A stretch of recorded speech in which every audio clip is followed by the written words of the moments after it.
নদীমাতৃক বাংলাদেশে বিনোদনের অন্যতম অনুষঙ্গ নৌকা বাইচ প্রতিযোগিতা। গ্রামীণ বাংলার ঐতিহ্যের স্মারক এ প্রতিযোগিতার যখনই আয়োজন হয়, দর্শনার্থীদের ভিড় জমে যায়। দীর্ঘ ২ বছর পর ভৈরব নদীতে আয়োজন করা হয় এমনই এক প্রতিযোগিতা। জমকালো আয়োজন দেখতে নদীর দুই পারে প্রায় ৩ কিলোমিটার এলাকা জুড়ে ছিল উৎসপ্রিয় হাজার হাজার দর্শনার্থীর ভিড়।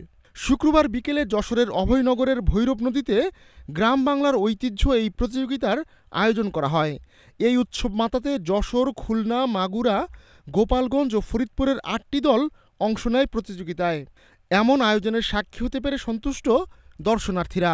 একই সঙ্গে নিখাত বিনোদন আর আনন্দের যোগান দিতে পেরে উচ্ছ্বসিত প্রতিযোগীরাও। মনোমুগ্ধকর এমন আয়োজনের ধারাবাহিকতা চান দর্শনার্থী ও প্রতিযোগীরা। আয়োজকরাও আশ্বাস দিলেন, কর্মজীবী মানুষকে বিনোদন দিতে এমন প্রতিযোগিতা নিয়মিত আয়োজনের। ছুটির দিনে নারী, পুরুষ, শিশুসহ সব শ্রেণী পেশার মানুষদের আনন্দ দিতে পেরে সন্তুষ্ট আয়োজকরা, যে কারণে আগামীতে এমন আয়োজন করতে চান তারা।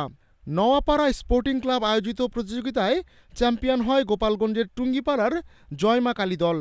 বিজয়ী দলের হাতে পুরস্কারের নগদ ৩০,০০০ টাকাসহ ক্রেস্ট তুলে দেন যশোর ৪ আসনের জামায়াত মনোনীত প্রার্থী ও জেলা জামায়াতের আমির অধ্যাপক গোলাম রসুল। আহমদুল্লাহ শিকদার, নাগরিক প্রতিদিন।